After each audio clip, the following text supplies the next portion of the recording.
تاجدار کائنات صلی اللہ علیہ وآلہ وسلم کی میلاد کی خوشی کو محبت سے منا سکیں۔ نواقض اسلام میں سے چوتھی بات، جس نے یہ سمجھا کہ نبی کریم صلی اللہ علیہ وسلم کے علاوہ کسی اور کی طریقہ زندگی زیادہ مکمل اور زیادہ جامع ہے، یا یہ عقیدہ رکھا کہ نبی کریم صلی اللہ علیہ وسلم کی طریقہ حکمرانی سے بہتر کوئی اور طریقہ حکمرانی زیادہ بہتر ہے۔ ہاں جی، بات تو ٹھیک ہے، خلافت راشدہ کا نظام تو بڑا اچھا ہے، اسلام نے طریقہ لیکن آج کل کا جو ماحول ہے نا، آج کل اسلام نہیں چل سکتا، اب ہمیں باہر سے جمہوریت لانی پڑے گی، ہمیں کفار کا طریقہ حکمرانی لانا پڑے گا۔ جس نے نبی کے طریقہ حکمرانی کی بجائے کسی اور کے طریقہ حکمرانی کو زیادہ بہتر کامل سمجھا تو وہ انسان ایمان والوں میں سے نکل کے کفر والوں میں شامل ہو جاتا ہے۔ مالک نے نبی کریم کے ذریعے اس امت کو کامل دین دیا ہے۔ الیوم اکملت لکم دینکم واتممت علیکم نعمتی ورضیت لکم الاسلام دینا۔ آج میں نے تمہارے لیے دین کو کامل کر دیا، تم پہ اپنا انعام پورا کر دیا، تمہارے لیے اسلام کو میں نے پسند کیا، اس پر رضامند ہو گیا۔ اس لیے اللہ کے ہاں کامل دین اسلام کے علاوہ کوئی اور دین قابل قبول نہیں ہے۔ اللہ کے لیے میرے ان جملوں پہ تھوڑی سی توجہ کرنا، اللہ کا واسطہ دے کر آپ کو مخاطب کر رہا ہوں۔ لوگو، اسلام لنگڑا لولا دین نہیں ہے، اسلام اندھا کانا دین نہیں ہے، اسلام مولویت کا نام نہیں ہے کہ نماز پڑھنی ہو تو اسلام سے لے لو، روزہ رکھنا ہو تو اسلام سے لے لو، مسجد میں آنا ہو تو اسلام سے لے لو، نکاح کرنا ہو تو اسلام سے لے لو، باقی تجارت میں تم آزاد ہو، جیسے مرضی سود کی تجارت کرو، سود کھاؤ، سود پہ گاڑیاں لو، سود پہ مکان لو، سود پہ ٹریکٹر لو، سود پہ ذریعہ سامان لو، سود پہ گھر کو بہترین تیار کرو اور اس کو بہترین بناؤ۔ یاد کر لو، سود کا ایک لقمہ کھانے والا 36 مرتبہ زنا کرنے سے زیادہ گندا ہے۔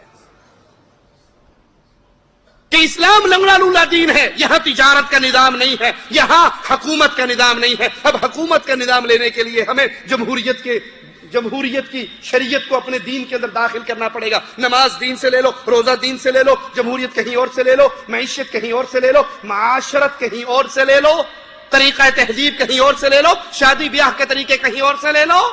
جس نے یہ عقیدہ رکھا کہ اسلام سارا کا سارا کامل دین اس وقت کے تقاضوں کو پورا نہیں کرتا، بلکہ باقی نظام جو لوگوں نے بنائے ہیں وہ اس سے زیادہ بہتر ہیں، تو یہ انسان اہل ایمان میں سے نہیں ہے اور مالک اسلام کے علاوہ کسی اور دین کو قبول بھی نہیں کرے گا۔ وَمَن يَبْتَغِ غَيْرَ الْإِسْلَامِ دِينًا فَلَن يُقْبَلَ مِنْهُ وَهُوَ فِي الْآخِرَةِ مِنَ الْخَاسِرِينَ۔ جو اسلام کے علاوہ کوئی اور دین تلاش کرتا ہے، شادی کرتے ہوئے کوئی اور دین، تجارت کرتے ہوئے کوئی اور دین، سیاست کرتے ہوئے کوئی اور دین، معیشت اور معاشرت میں کوئی اور دین، تو اللہ اس کو قبول نہ کرے گا اور آخرت میں نقصان پانے والوں میں یہ شامل ہوگا۔ جس نے انسان کے بنائے ہوئے طاغوتی نظام کو، ان کے قوانین کے، ان کے طریقوں کو بہتر سمجھا، یا زانی کو رجم کرنے، چور کے ہاتھ کاٹنے کو آج کے دور کے لیے نامناسب خیال کیا۔ کتنے ظالموں کے جملے آپ نے سنے ہیں، وہ جی بات تو ٹھیک ہے لیکن اسلام کی جو حدود کی سزائیں ہیں، زانی کو رجم کرنا، چور کے ہاتھ کاٹنا، یہ وحشیانہ سزائیں ہیں، یہ غیر انسانی سزائیں ہیں۔ نعوذ باللہ ثم نعوذ باللہ۔ تجھے انسانیت کا زیادہ پتا ہے اور جس نے انسانیت کو پیدا کیا ہے وہ ان کو نہیں جانتا۔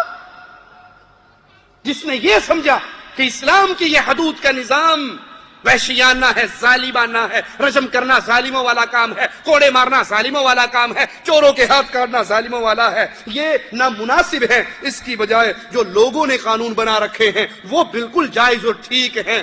یہ انسان وادی ایمان سے نکل کر وادی کفر میں داخل ہو جاتا ہے۔ الم تر الى الذين يزعمون انهم امنوا بما انزل اليك وما انزل من قبلك يريدون ان يتحاكموا الى الطاغوت۔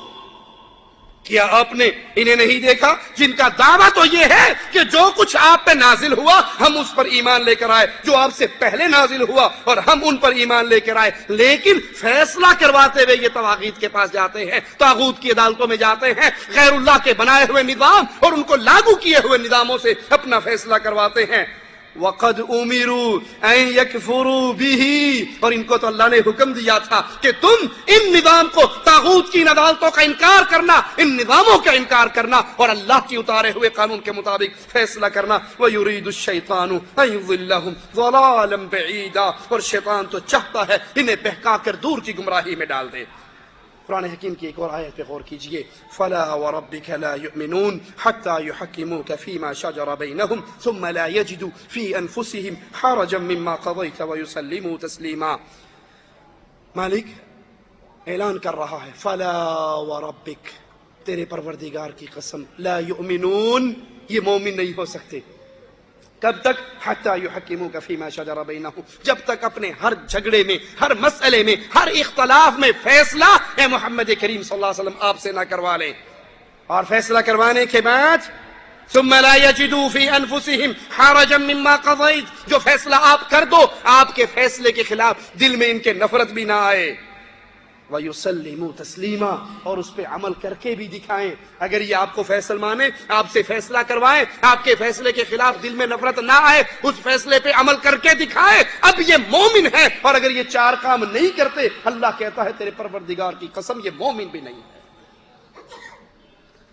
جس کسی نے نبی کریم کی لائی ہوئی شریعت کی کسی چیز کو ناپسند کیا، پانچویں چیز جو انسان کو وادی ایمان سے وادی کفر میں لے جاتی ہے، اگر اللہ کے نبی کی لائی ہوئی شریعت کی کوئی چیز کسی کو ناپسند ہو اور وہ اس سے بغض رکھے، اللہ کے نبی کی لائی ہوئی شریعت کی کوئی چیز کسی کو ناپسند ہو اور اس سے نفرت کرے، بغض رکھے، تو ایسا انسان بھی وادی ایمان سے نکل کے وادی کفر میں داخل ہو جاتا ہے۔ ایک ہے نبی کی شریعت کے کسی مسئلے پر عمل نہ کرنا، ایک ہے اس سے نفرت کرنا، اس سے بغض کرنا۔ مثال دیتا ہوں اس کی، ایک شخص داڑھی شیو کرواتا ہے اور اس کے دل میں یہ ہے کہ میں گناہ کا کام کر رہا ہوں، غلط کام کر رہا ہوں، اللہ مجھے معاف کرے، یہ گناہ گار ہے۔ یہ کون ہے؟ گناہ گار ہے۔ ایک ہے جس کو داڑھی سے نفرت ہے، داڑھی چاڑی، داڑھی کیا چیز ہوتی ہے؟ داڑھی میں اسلام رکھا ہے، اسے کوئی کہو میں داڑھی میں اسلام رکھا ہے، بھائی یہ شیطان کا جملہ ہے۔ اگر آپ یوں چلو گے تو کوئی چیز بھی اسلام میں، نماز میں اسلام رکھا ہے، روزے میں اسلام رکھا ہے، حج میں اسلام رکھا ہے، قربانی میں اسلام، ایک ایک ایٹم نکالتے جاؤ، نہ روزے میں اسلام۔ اسلام قال اللہ و قال رسول میں ہے، یہ چیز نہیں جی نہیں، داڑھی اسلام میں ہے، اسلام میں داڑھی نہیں۔ ایک بندے کو داڑھی سے نفرت ہو، وہ کلین شیو کو دیکھے تو بڑا مسکرا کر ملے، ماشاءاللہ میرے ورگا ہی آ گیا ہے، اور اگر کوئی داڑھی والا مل جائے تو مولوی، داڑھی والا مولوی، نہیں دیکھا پتا ملا پرے ہو، ملا صاحب، مولوی صاحب پرے ہیں، صوفی صاحب، حاجی، اس کو نام سے پکار۔ اس لیے کتنے لوگ ہیں جو بیچارے داڑھی اس لیے نہیں رکھتے کہ جناب مسئلہ یہ ہے کہ دیکھیں نا میں 17 گریڈ کا آفیسر ہوں، میں بہت بڑا آفیسر ہوں، میرے بڑے اوپر ہائی لیول کے لوگوں میں اٹھنا بیٹھنا ہے، اب تو مجھے سر کہہ کر پکارتے ہیں، اگر داڑھی رکھ لی تو صوفی صاحب پیچھے ہو جائے۔ اگر داڑھی نہ رکھے تو گناہ گار، اگر داڑھی سے نفرت کرے تو یہ اس کے کفر کی نشانی۔ اسی طرح پردہ کرنا، ایک عورت پردہ نہیں کرتی وہ گناہ گار ہے، لیکن اگر اسے پردے سے نفرت ہو تو یہ اس کی نفرت کرنا رسول کی شریعت سے نفرت ہے جو اس کو کفر میں لے جاتی ہے۔ ایک اور مثال سے سمجھ لیں، 4 شادیاں کرنا اسلام میں اجازت ہے، ضروری نہیں ہے سارے اوکھے نہ ہو، وہ جڑے ہو رہے انہوں نے ہونڈے ہو، ہم الحمدللہ 2 کر چکے ہیں، تیسری کے چکر میں ہیں، پریشان نہیں ہونا۔ ایک ہے 4 شادیاں کرنا سنت ہے، کوئی کرنا چاہے کر لے، نہیں کرنا چاہتا نہ کرے۔